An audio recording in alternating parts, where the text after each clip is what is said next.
Hello, and welcome to What the Denmark, the podcast that takes an outside-in look at Danish culture. I'm Sam. And I'm Josefine.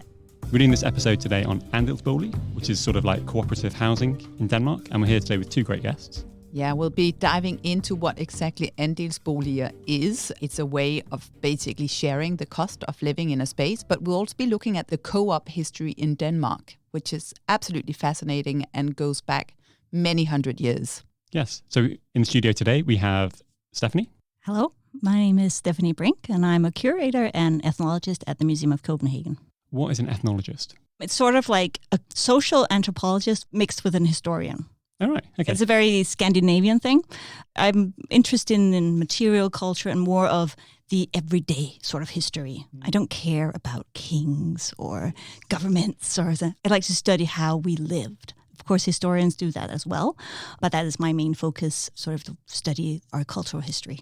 Very cool. And we also have Mikkel. Hello, my name is Mikkel Høegh. It's hard to say in English. And I'm a housing economist at Danish bank called Jyske Bank. Very cool. So to get started, we should probably get some definitions out there. So in Danish, this concept andelsboliger. What's the best English definition you can say?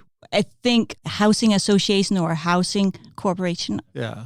We sometimes have to describe it when we have to get our bonds rated. Mm-hmm. And for these rating bureaus, Moody's and S3E2 and so we call it corporate houses actually. So corporate house. Yeah, so I think it's a known word out there, but I don't know. Okay. Sometimes in Danish, I also think it's quite hard to explain what andelsbolig is sometimes. So I often say that you have to think of andelsbolig as a corporation of funding a house. Okay. Also because it's shared, but it's not the same as shared housing. Mm. Yes, you don't live in the same house, but you share the cost of a housing estate. Is that correct? That's yes. Correct. Also because it originates from an idea that doesn't have anything to do with housing. It originates from a way to organize yourself economically if you were socially disadvantaged. So it could be farmers or other people in the rural areas that would go together to share the expenses on distribution, producing or buying different machinery or products, and then share also the dividend, so that you would share the cost but also divide income. So this actually happened. Right. What period was this? This is the 19th century, so the 1800s, around the middle, where there was a lot of things happening in Denmark. We had our first, our grundlov. Constitution, right, thank you. That arose of different ways of looking at our society in a new way. And there was also a rising feeling that things that weren't fair anymore in our society. So different farmers would go together and form these co-ops or corporations in terms of sharing like a dairy or a slaughterhouse, and then they could share like the cost and the expenses, but also share what. So were there slaughterhouses and dairy production facilities before this? Yes, but they would be owned by sort of the landlord or the guy that was at the mansion. So it'd be owned by the rich and not by the smaller farmers. And so the smaller farmers would pay rents effectively to use the slaughterhouse or the production facilities. And so the Danish constitution came in, there's this general feeling of we need a fairer system. Was there anything done by the government to say, okay, we will now allow you to come together and buy this production facility? Or did people just say, no, in this moment there was a sense of we can actually do this now? I would rather say I think it was more the other way around. There was nothing that could stop them. There wasn't a law saying that they couldn't. So it was more of an idea. And there was a lot of us. We also have what we call the højskolebevægelse at this point, which is a school. I think it's a very Danish concept. It's a school where you go, but without grades or without exams, and you go there for a shorter period of time. It'd be anything from a week to 4 months to a year. And that was also a way of sort of educating farmers or peasants and giving them a democratic voice. And it's throughout life, isn't it? We still have this tradition for højskoler, and there's not an age limit on it. You can be educated through life. And you meet new people, I mean, in these places. It brings together people from all walks of life. And it stems from this thought of educating the uneducated. So I think there was a lot of ways in our society we're looking at ways of sort of uprising the little guy. So on the other way around, I think there wasn't anything that was to stop this movement more than the government actually made way for the movement. Okay. And so this sort of mindset, or this movement of people without resources can come together, they can cooperatively own this resource and then get the benefits from it. When did that start to transition into housing? Well, this is quite a Copenhagen thing. It spread out to the rest of Denmark, but it began in Copenhagen because in the middle of the 1800s, there was what we call a demarcation line that sort of was a border around the center of Copenhagen. That was demolished because it was a defense line that was way outdated. But you weren't allowed to build in this area called the demarcation area. Only property that could quickly be removed in case there was an invasion or an attack of the city. But that was given free, so you could build on this area, which was quite a big area. And a lot of properties started to rise up. It's a bit of a circus where highest bidder would just construct housing that was small, it was close to each other, and it was a miserable housing condition. At the same time, you would have a lot of people coming from the rural areas to the city hoping to get a job. And as a result, in the beginning of the 1900s, you would have almost 10,000 apartments that were no inhabitants, and you would have over 1,000 apartments where one room would have 4 or more living in it. So people were living close together, and a lot of apartments were also empty. As a consequence, building stopped, and there was a bit of a construction crisis in Copenhagen, and a guy who was called Jens Christian Jensen, nicknamed Christian Housing Need or Housing Shortage. He was the chairman of the Building Carpenters Guild, and he had a lot of unemployed members as a result of the construction crisis, and he thought, maybe I could actually use some of my members to build their own houses. They share the cost, but they can also own some of it. And that's why he then founded Arbejdernes andelsboliger forening, which would translate to the Workers' Cooperative Housing Association, I guess, in the beginning of the 20th century. And it worked. At this point, some of these empty apartments were closely being filled, and there was a shortage of housing, and he managed to actually build a lot of apartments that the workers could own through this cooperative, and that's how it began. Incredible, actually, to think back that this one person has had such an important impact. Right, and he was, of course, today inspired by what he'd seen in the rural areas. In the other areas. Oh, interesting. And so that core principle of a group of people are going to come together and they're going to each own a share of this bigger asset, in this case, a building. Is that, Mikkel, is that fundamentally how andelsbolig still work today? Yeah, more or less. I think when we see new andelsboligforeninger growing up, they are using a right the people have who live for rent in a house called I don't know what's called in English, but tilbudspligten. And this is quite unique for Denmark to have these rules. If a renter or landlord wants to sell his property, he has to ask the renters, do you want to buy this? Then you can do that. And you have this offer before I can sell it to some third part. So what we see today is that when there come a new andelsboligforening, it's people who already live in the building who say, okay, if you want to sell the property, we like to buy it. Yeah. And that's also one of the reasons why we have a lot of andelsboliger in the Copenhagen area, because in the 1990s, Copenhagen was a very, very poor city. Our debt was humongous and our income was low because of the demographic situation that the city was in. The city was mostly populated by students, people on welfare, and people on retirement. As soon as you were out of university, had a job, have your children, you would move out to the more attractive, at this point, suburbs. And something had to be done. And one of the deals that the municipality of Copenhagen had to do and make with the state was to sell out a lot of their housing that they had. So the government owned these buildings? No, the municipality of Copenhagen owned. Okay, and so the local government? Yes, the local government, yes. Yeah. But they owed the Danish government a huge amount of money. So they sold a lot of these apartments to the tenants that transformed them into andelsboliger. So this is only like 30 years ago. Okay.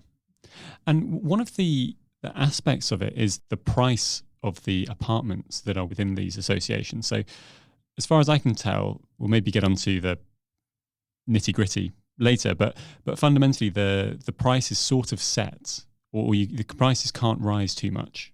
Yes or no? The price of ideally, yes. The price of the property is actually free. When you look at the property, you have to look at it as how it can be used alternatively. And how can it be used alternative? There will be one landlord, and he will rent out all the departments.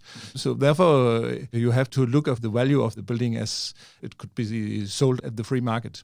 So there you have free pricing for these properties. Actually, but there's some. It's a little complicated because this system is quite democratic, and the people who lived in the forening, the corporation, they can choose how they want to evaluate the property, and they can be using a conservative valuation, which is made by the government, actually for taxing reasons, but they can use this kind of evaluation, and they can also go to a broker and say to the broker, what is the value of this property, and they can use that value. And there's a quite big difference between these two. But it has to be sort of the board of the corporation that decides. It's not the individual shareholder that can decide. No. Actually, it is the board of the corporation has to come to the yearly meeting and say, we think that the value should be like this, and we think that we should use this broker to evaluate the property. And then the people who live there can vote about it. So the people who live there can say, no, we want another broker, or they can say, okay, it sounds good. And this is one of the reasons why andelsboliger right now have hard times, I think, because we have lived for quite a few years with very, very huge increases in property values in the big cities. And people who lived in andelsboliger said, okay, we want to make some of these money. We want to see our property rise and make money. So we are now at a place where the property prices on andelsboliger is very high too. So therefore, it's not for all anymore. Yeah. So it's pushed up. I mean, the market has pushed up the price, and where before it was actually a very affordable kind of housing that meant that everyone could come and live in the city if they had access to that kind of property, then now actually it's in many areas more expensive than it would normally have been. Yes, but interesting enough, because when it was founded, this idea of andelsboliger, the idea was it was very democratic, like you said, one voice, one vote. And it was meant that everyone should be able to be some of your own house. And now it's sort of transformed to how much profit can I make from my share? It's not very... it's not as cooperative. Not as cooperative as it was, and sort of not the idea of that everyone should be able to buy an apartment. There's a lot of people who want to make money, and they can see that the other kind of way of owning properties are giving a lot of money, so they want to. But there are also every time some few people who is very, very idealistic about living in an andelsboliger, and they say, oh no, we have to think about how our valuation is, because we want to give this housing to the next generation.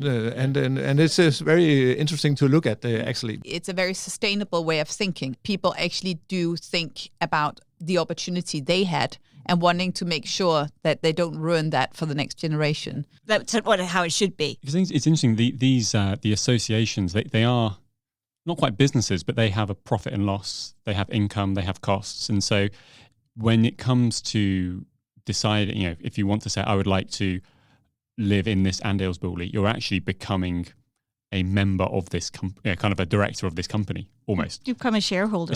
Yeah. And so if you're entering an association where it's run by people who have, as you say, run a lot of debts, they've done maybe lots of renovations, or they've done things which have lost money, then it's not just, I'll pay X amount per month to live here. And I should just check, when you pay a monthly amount, that is for the upkeep of being part of the association, you also need to pay money to the bank if you have a mortgage. Is that correct? You have these two. No, yes or no. It's quite complicated because the Andelsboligforening is a corporation of funding. So the corporation has a mortgage in a bank, but everybody who buys in the corporation has to pay some money for your share.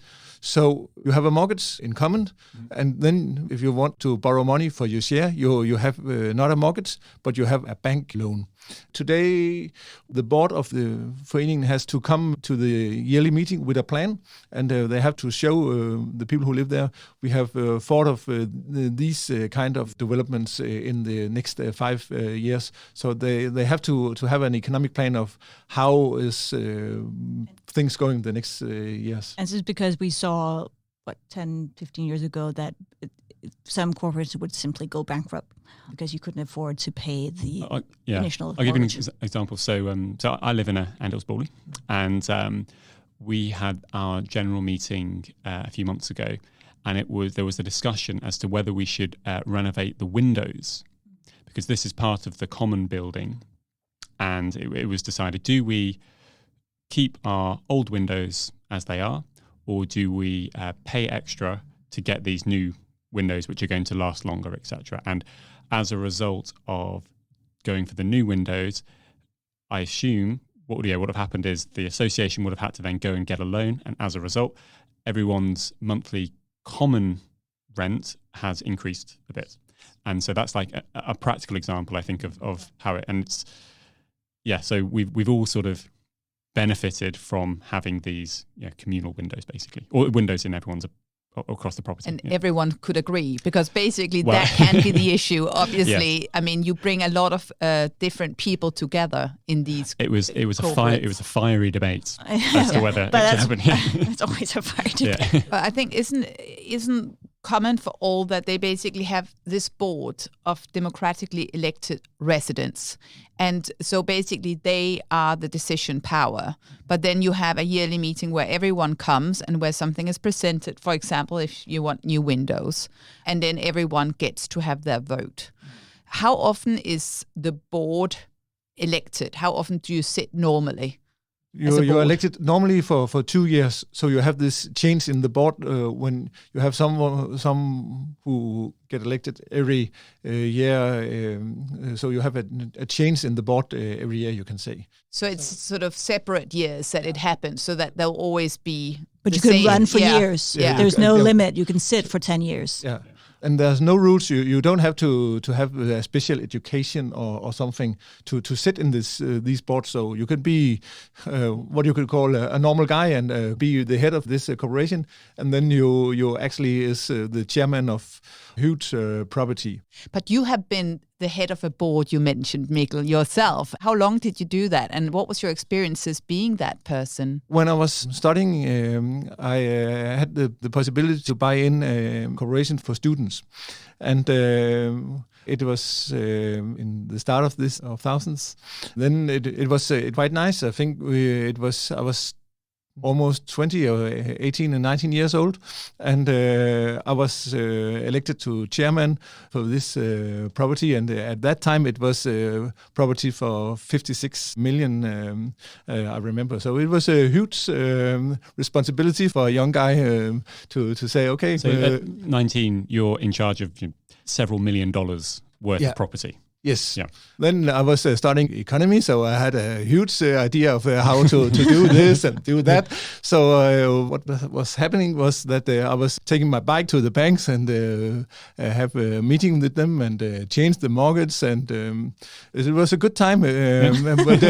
But what also happened is that I was the only chairman in this corporation's history who actually could set the monthly rent down. So people loved me. Yeah. Well, can we maybe talk a little bit about the price of the apartments? Because so we've got some friends who live there's like 2 apartment blocks, and one of them is Andels and one of them is free market. And it's basically twice the price in the private market. Is that sort of historically what the difference has been between the cost of apartments You can say, I think it sounds, I found it sounds that the difference between, you say it was double or more or less. Yeah. I think it sounds as a small gap. Sometimes you can see the difference would be both 3 or 4 times. We started What the Denmark because there were various things about life in Denmark that we didn't understand. The duvets, the humour, jumping into the ocean in the middle of winter. One thing that I wasn't expecting is that Denmark needs international people to move here and work. Being a small country, there's only so much tech and other talent that's available, and lots of aspiring Danish companies are actively trying to hire internationals. These companies typically work in English, often are doing something interesting, and working for them means you get to live in one of the happiest countries in the world. If listening to What the Denmark has piqued your interest in the country, then go and check out the State of Denmark's website. There you can sign up to job alerts from Danish companies looking for internationals and read more about what your everyday life in Denmark could be like. Head to www.state-of-denmark.com/WTD. That is quite a mouthful. The link is also in the show notes. Now, back to the show.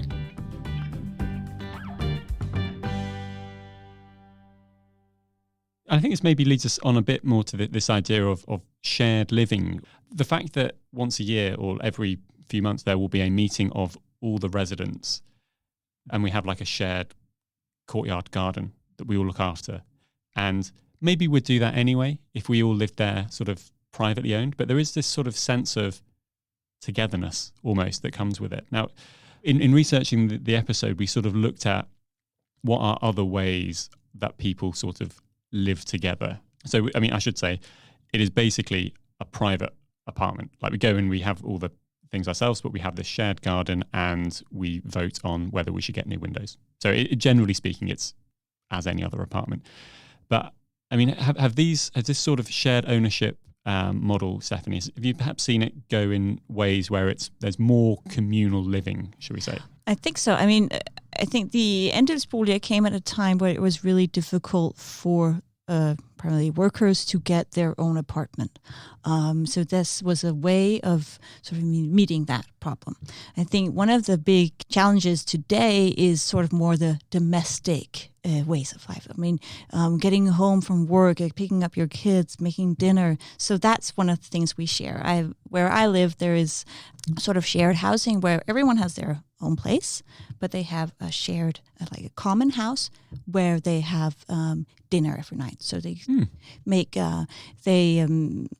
take turn in sort of cooking for the rest of the corporation. It's always, all of it, it's privately owned, but they share a house and share dinner. Because that is the main challenge, to get home in time and cook a reasonable meal for your children. But we also see something like this for housing built for elderly people, where they want to have some common life, you could say. Yeah. So maybe they want to have a place to where can go and train, or they have a winter garden or something. Yeah. And we see a lot of new buildings in Copenhagen or other big cities where using this. It's not necessary andelsboliger. It could be private owned, but they have these shared benefits, shared spaces. There's a really great podcast series that I listen to, sort of based around Denmark, which is, the tagline is like the brave new world of shared living.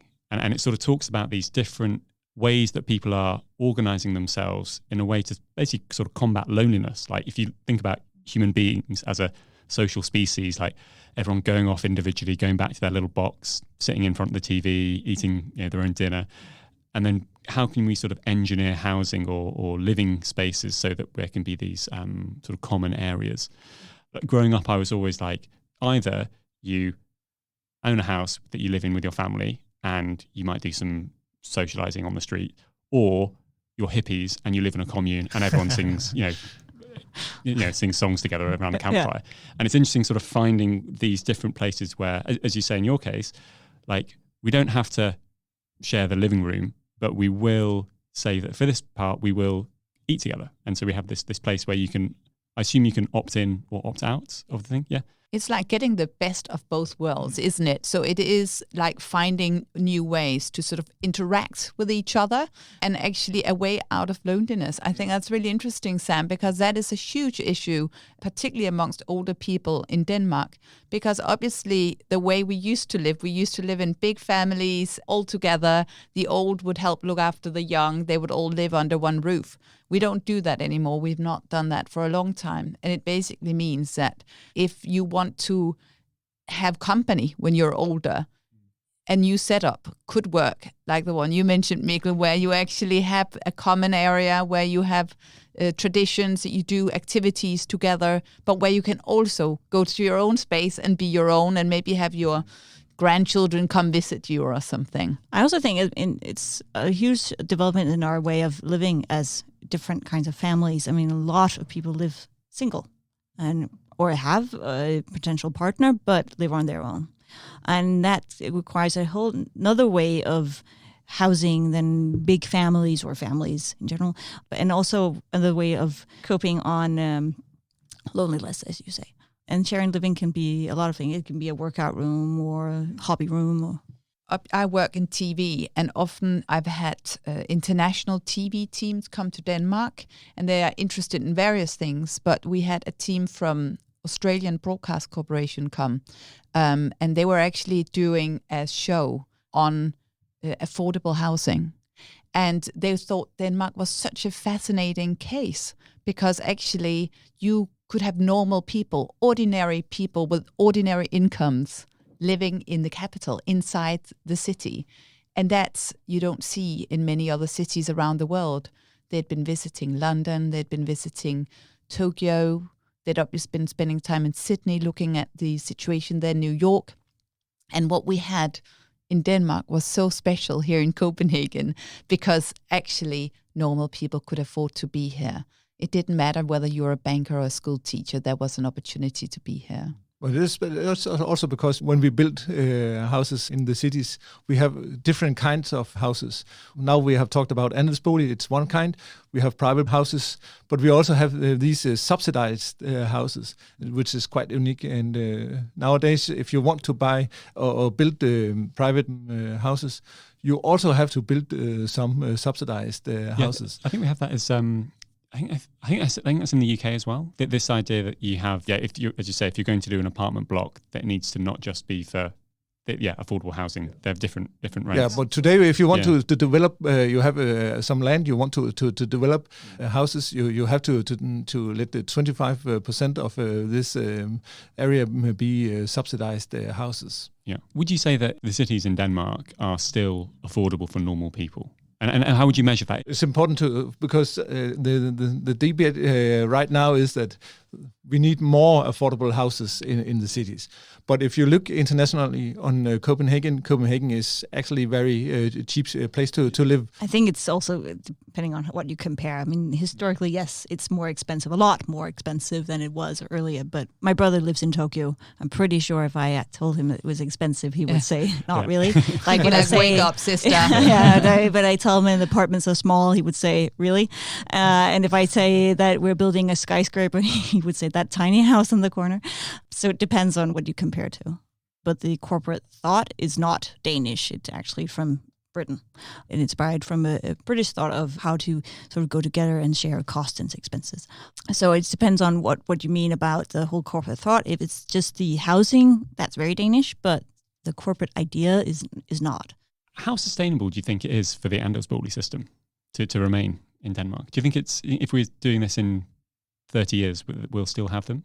I think we still will have them in 30 years, but I think they are not as sustainable as it was before. And one of the things that we have talked about valuation is that the valuation is coming quite high up, and people have acted like professional speculators, landlords, and I think that's one of the problems. So the difference between andelsbolig and private housing is going to be less and less over the years, and that's, I think, it's a problem. But I mean, andelsboliger has only existed for a very, very short time in a historical sense, and I think it will keep on existing. I agree with Mikkel that it will probably be harder to see the difference in sort of ways of getting into that market. But I think that the new problems will arise, and people will find new solutions that we just know of yet. I think that the bit which we've discussed sort of puts pressure on it is this idea of you have this group of people who live there, and it's basically up to them to say, what is the price going to be going forward? And there is I think, Josefine, you sort of touched on it, where you say, are we going to keep the price low so that other people can afford to live, to own a property in this place? Or are we going to say, actually, we're going to increase the price so that we ourselves get money when we sell it, and then leave the problem to the rest of people? I think it's sort of a fascinating psychological.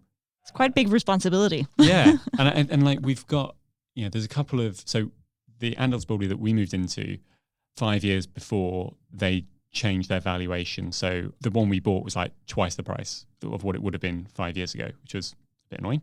But I know that we've got one friend who lives in a andelsboliger, and they really fought to keep it at the low one, and they were sort of, I don't say principled in it, but she was really like, I think she was on the board, but she was saying, this is like not what andelsboliger are for. She's like, I'm willing to forego an extra 80,000 euros or $100,000 that I would get by increasing the price because I believe in this system. I think that's such a fascinating mindset to have. It's about solidarity and about looking out for future generations. And I think it's very much the same as, when we're looking at the climate and looking after the planet. I mean, we are basically having to turn down our own consumption or, maybe benefits in terms of enriching ourselves in order to fight for the systems that have helped us and for the community that we believe in. And appreciating the benefits that we're giving to you and sort of passing them on. Yeah, it's like pay it forward, isn't it? And so do you think, in the fact that both of you have said that you think the system will continue, you believe that there will be enough people that say we will keep valuing the apartments at a fair price so that people can continue to live here versus making more profit ourselves? This is what we're saying about like affordable housing, is like, who are the people who are able to afford it? Obviously, maybe now it is just the bankers who can afford the more expensive one. But I think you will see in the future, you already see that now, that it's people who live in andelsboliger is not people from the trade unions or so. It's bankers, it's doctors, lawyers. Where do the people from the trade union live? Yeah, they have to come in subsidized houses, or maybe they have to live a little outside the city and take the train to the jobs. And that's one of the big discussions political right now in Denmark, because people want to have a city where you have all kinds of people living, and they think that's a value. So therefore they talked about what can we do else? At the moment, it's quite hard to start new andelsboliger. Actually, we don't see new ones coming up at these moments, but people have there have come in a new political agreement which try to make it a little easier to see, can we get some more. So people are talking a lot about different kind of solutions to try to get affordable living. Yeah. And so I think what's really interesting here is that there is a desire to make sure that we have this, even if it means building more. In Denmark, we do generally believe that this is a good system, that we have this affordable housing, and we do want all sorts of people to have access to housing in, for example, Copenhagen and the other big cities. And also, I think, like you said before, that the whole concept of sharing is something that newer generations are more keen on than we've seen for the past few years. And sharing is a lot. Can be very different things. I mean, one thing is sharing your profit, but also like sharing dinner or sharing common areas. I think the whole concept of sharing is going to be much bigger in the future and going to change in many aspects of our lives. Yeah, I even know people who have chickens in their andelsbolig. So they share the chickens and the eggs. So there you go. I mean, or use the roof as a garden to farm on. Thanks to Mikkel and Stefanie for joining us today. It's been such a treat. It has. I think if you look at how inequality has grown around the world in the past few years, learning about systems and approaches like this that support the economically disadvantaged is fascinating, rather than just saying that inequality is an unfortunate side effect of a free market economy. Yeah, I do wonder how long it'll stay like this. Anyways, thanks again to Mikkel and Stefanie for joining us, and thanks to Andreas Grønning for producing the show and to Tevin Sudi for editing. You can learn more about What the Denmark via our website, whatthedenmark.com, and by following us on Facebook and Instagram by searching for What the Denmark.